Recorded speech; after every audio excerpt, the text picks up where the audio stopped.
Hello दोस्तों, स्वागत है आप सभी का आपके अपने YouTube channel the science connection में। दोस्तों, हम लोग बीएड एंट्रेंस एग्ज़ाम के लिए प्रीवियस ईयर के जो प्रश्न पत्र है 2020 का, उसको हम लोग देख रहे हैं। उसका जो फर्स्ट पेपर है उसमें जो हिंदी का सेक्शन है उसको हम लोग देख रहे हैं। ठीक है, आज उसका जो 25 प्रश्नों का जो दूसरा पार्ट है वो हम लोग देखेंगे। ठीक है, इसके पहले 3 वीडियो अपलोड किया जा चुका है दोस्तों, 2 जीएस का और 1 हिंदी का। ठीक है, आप लोग चैनल पर जा कर के देख सकते हैं। ठीक है दोस्तों, यदि आप हमारे चैनल से नए जुड़े हैं तो चैनल को सब्सक्राइब कर लेंगे। यहाँ पर आप लोग को डेली बेसिस पर 25 प्रश्नों का यहाँ पे आपको प्रैक्टिस करवाया जाएगा। ठीक है, तो चलिए चलते हैं। हमारा अगला प्रश्न क्या है, 76 देख लेते हैं। 75 तक हो गया था। ठीक है, आज 76 के हम लोग सॉल्व करेंगे। ठीक है, प्रश्न है, छायावादी युग के प्रवर्तक हैं जयशंकर प्रसाद हैं, श्रीधर पाठक हैं, सुमित्रानंद पंत हैं, रामचंद्र शुक्ल हैं। ठीक है, तो इस प्रश्न का जो राइट आंसर होगा दोस्तों क्या हो जाएगा, 76 का जो राइट आंसर होगा ऑप्शन नंबर ए हो जाएगा। ठीक है, जयशंकर प्रसाद। दोस्तों, ये सीरीज जो है केवल बीएड एंट्रेंस के लिए ही नहीं है, ये आपका केवीएस, एनबीएस और यूपी टेट के लिए आपका इसमें हम लोग देखेंगे। ठीक है, यूपी टेट के लिए भी ये लाभदायक होगा। ठीक है, नेक्स्ट प्रश्न है हमारा, पावक शब्द उदाहरण है। पावक इसका उदाहरण है, दीर्घ स्वर संधि है, गुण स्वर संधि है, वृद्धि स्वर संधि है, अयादि स्वर संधि है। तो पावक दोस्तों क्या है, कौन सा संधि है इसमें, 77 का राइट आंसर हो जाएगा डी। ठीक है, ये अयादि स्वर संधि है। ठीक है,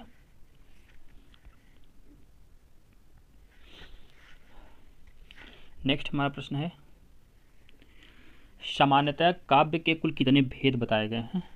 काव्य के कुल कितने भेद बताए गए हैं, 1 2 3 4। तो इस प्रश्न का जो हमारा राइट आंसर हो जाएगा दोस्तों 78 का क्या हो जाएगा, बी हो जाएगा। 2 भेद होते हैं। ठीक है, कितने भेद होते हैं, 2 भेद होते हैं। वो 2 भेद क्या है दोस्तों, वो भेद आपके हैं, एक दृश्य काव्य है और एक श्रव्य काव्य है। ठीक है, तो नेक्स्ट हमारा जो प्रश्न है, प्रसारण का विलोम शब्द है। प्रसारण का विलोम शब्द कौन सा है, प्रतिपादन है, आरक्षण है, आकुंचन है, सदर्शन है। तो इस प्रश्न का जो राइट आंसर हो जाएगा दोस्तों क्या हो जाएगा, 79 का सी हो जाएगा। ठीक है, आकुंचन। देखिए दोस्तों, प्रसारण मतलब जो फैलना, ठीक है, फैलता है। ठीक है, और आकुंचन मतलब सिकुड़ना होता है। ठीक है, और ये दोनों शब्द क्या है, एक दूसरे के विपरीत हैं, इसलिए क्या है, ये आपका विलोम शब्द है। ठीक है, लोक संस्कृति का जन्म हुआ, लोक संस्कृति का जन्म हुआ है शहरों में, गाँव में, कस्बों में, विद्यालयों में। तो 80 का राइट आंसर हो जाएगा दोस्तों, क्या हो जाएगा, बी हो जाएगा, गाँव में हुआ है। ठीक है, गाँव में लोक संस्कृति का जन्म हुआ है। ठीक है दोस्तों, जो भारतीय लोक संस्कृति की आत्मा है वो क्या है, भारतीय जनसाधारण जनता है। ठीक है, जो नगरों से दूर गाँव वन प्रांतों में निवास करती है। ठीक है, नेक्स्ट प्रश्न है हमारा, कृपाण शब्द है, आगत शब्द है, देशज शब्द है, तद्भव है, तत्सम है। तो कृपाण बताना दोस्तों, 81 का राइट आंसर क्या हो जाएगा, ऑप्शन नंबर डी हो जाएगा। ठीक है, तत्सम शब्द है। ठीक है, option number D is the right answer. तो कृपाण इसका जो तद्भव होगा दोस्तों वो क्या होगा, कटार होगा। तद्भव रूप क्या होता है, कटार, कटार। ठीक है, इसका तद्भव शब्द कटार होगा। ठीक है, चलते हैं अगले प्रश्न की तरफ। बुद्ध भ्रमित होना किस मुहावरे का सही अर्थ है, चक्कर में पड़ना, अक्ल पर पत्थर पड़ना, धोखा खाना, उल्लू बनाना। तो 82 का जो राइट आंसर होगा दोस्तों क्या हो जाएगा, राइट आंसर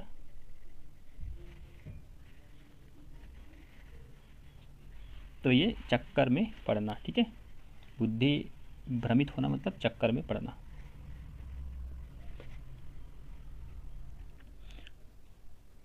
चलते हैं अगले प्रश्न की तरफ। अगला हमारा प्रश्न क्या है, सिर से बोझ उतारना मुहावरे का अर्थ है, भार टालना, बक्सा रखना, ज़मीन पर कुछ पटकना, बात पक्की होना। तो सिर से बोझ उतारना मतलब होता है दोस्तों भार टालना, ठीक है, भार टालना इसका मतलब होता है, ठीक है। Option number A is the right answer. Next हमारा जो प्रश्न है, निम्नलिखित में से रूढ़ शब्द कौन सा है? रूढ़ शब्द, वाचनालय, समतल, विद्यालय, पशु। दोस्तों पहले समझते हैं कि रूढ़ शब्द होता क्या है। दोस्तों रूढ़ शब्द वे होते हैं जिनका कोई भी खंड सार्थक नहीं होता है और जो परंपरा से किसी विशिष्ट अर्थ में चले आ रहे हैं, ठीक है। जैसे कि दोस्तों उदाहरण के तौर पर देख लेते हैं पशु, ठीक है, इसका राइट आंसर पशु होगा, ठीक है।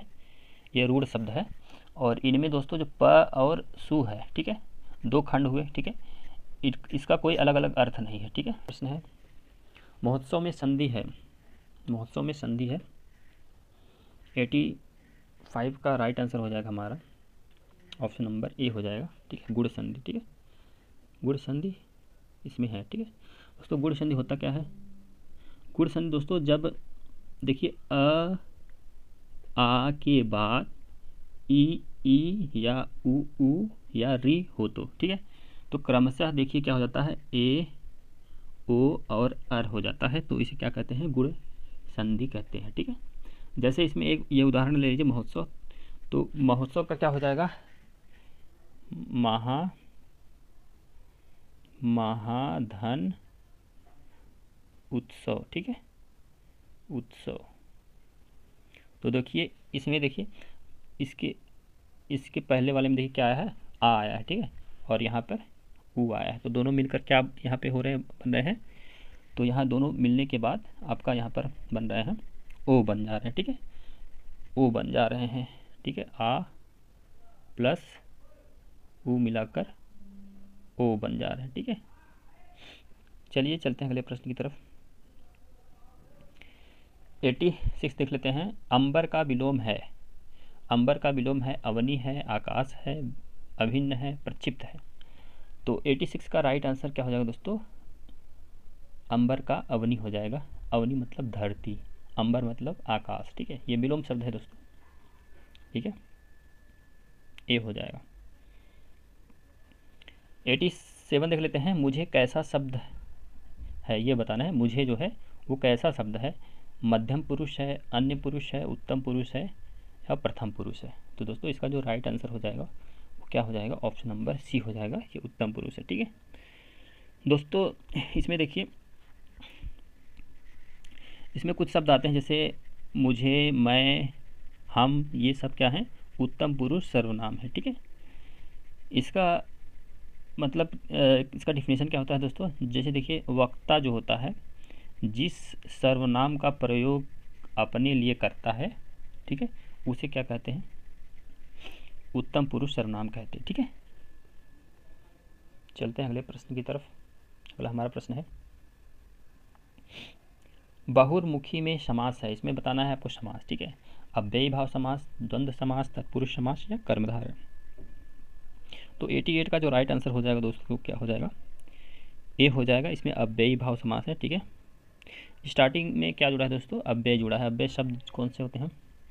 देखिए दोस्तों अव्ययी भाव समास की डिफिनेशन क्या है पहले देख लेते हैं। जिस समास का पूर्व पद यानी अगला पद अव्यय होता है, ठीक है, अव्यय होता है तथा प्रधान होता है, ठीक है, पहला पद प्रधान भी होता है, ठीक है, और अव्यय होता है, वह अव्ययी भाव समास कहलाता है, ठीक है। अब इसमें देखिए इसका समास विग्रह करने पर क्या होता है? बाहरी मुख वाला, ठीक है, बाहरी मुख वाला या सबसे घुलने मिलने वाला, ठीक है। यहाँ पर पूर्व पद क्या है? बही, ठीक है, बही में देखिए अव्ययी, अव्ययी ये शब्द है बही, ठीक है, और क्या है? ये प्रधान भी होने के कारण यहाँ पे अव्ययी भाव समास हो जा रहा है, ठीक है।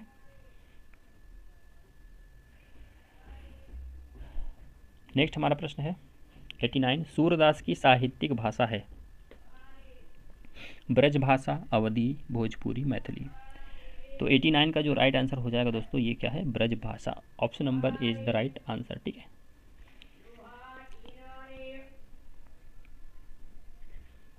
चलते हैं अगले प्रश्न की तरफ।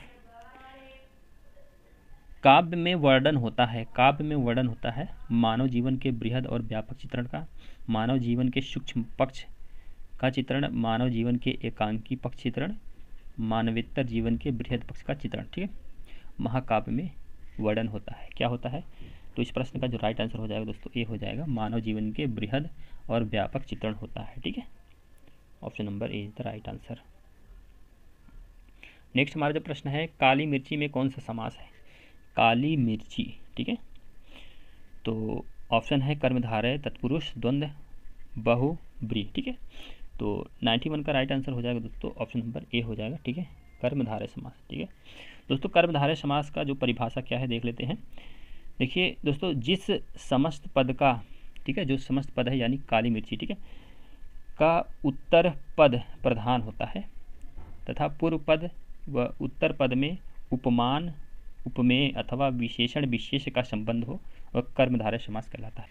देखिए दोस्तों, समझ लेते हैं इसमें जो कर्मधारय कैसे होगा। इसमें देखिए दोस्तों, जो पूर्व पद है वो क्या है, वो आपका काली है।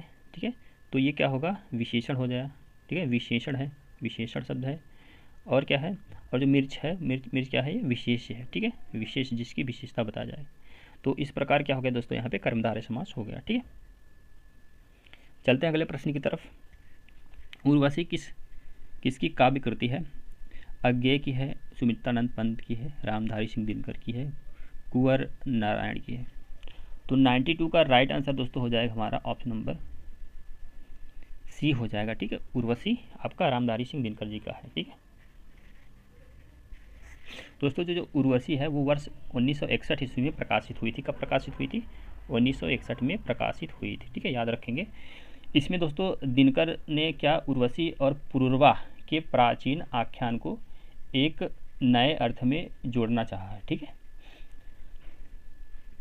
और इसमें दोस्तों जो रस पाया जाएगा, इसमें वीर रस की प्रधानता पाई जाएगी। ठीक है, उर्वशी में। नेक्स्ट हमारा जो प्रश्न है 93 देख लेते हैं। सन्यासी शब्द का पर्यायवाची है, ढोंगी है, बाबा है, वृद्धा है, दंडी है। ढोंगी होगा। 93 का राइट आंसर हो जाएगा दोस्तों, क्या हो जाएगा, ऑप्शन नंबर डी हो जाएगा, दंडी। ठीक है, दंडी हो जाएगा इसका पर्यायवाची शब्द। ठीक है, इसमें जो अन्य इसके जो पर्यायवाची शब्द हो सकते हैं दोस्तों क्या है, सन्यासी हो गया, वैरागी हो गया, वैरागी। ठीक है, वैरागी हो गया, और क्या हो सकता है, और इसका वीरत हो गया, वीरत हो गया। ठीक है, और क्या हो सकता है, और परिव्राजक, ये भी फेमस है, परिव्राजक। ठीक है, ये इसके पर्यायवाची शब्द हो सकते हैं। ठीक है, नेक्स्ट हमारा प्रश्न है 94। अद्भुत रस का स्थायी भाव है, अद्भुत रस का, जुगुप्सा है, विस्मय है, भय है, उत्साह है। तो दोस्तों 94 का जो राइट आंसर हो जाएगा ऑप्शन नंबर बी हो जाएगा, विस्मय। ठीक है, विस्मय रस का ये स्थायी भाव, अद्भुत रस का स्थायी भाव विस्मय होता है। ठीक है, विस्मय होता है। ठीक है, तो अस्थाई भाव की दोस्तों संख्या कितनी होती है, अगर ऐसे पूछ ले तो अस्थाई भाव की संख्या कुल 9 होती है। जैसे रति, हास्य, शोक, क्रोध, उत्साह, भय, जुगुप्सा, विस्मय, निर्वेद। ठीक है, तो ये है इसके अस्थाई भाव। ठीक है, 9 रस होते हैं, उनके 9 अस्थाई भाव होते हैं। ठीक है, नेक्स्ट हमारा जो प्रश्न है, निम्नलिखित में से कौन कवि भक्ति काल का नहीं है? ईश्वरी प्रसाद, नाभा दास, मतीराम, रहीम।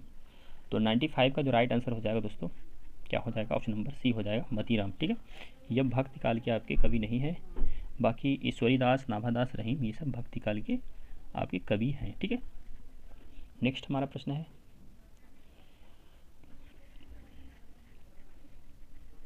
दोस्तों, यहाँ पे जो मतीराम है ये रीतिकाल के क्या है, कवि है। ठीक है, मतीराम रीतिकाल के कवि हैं।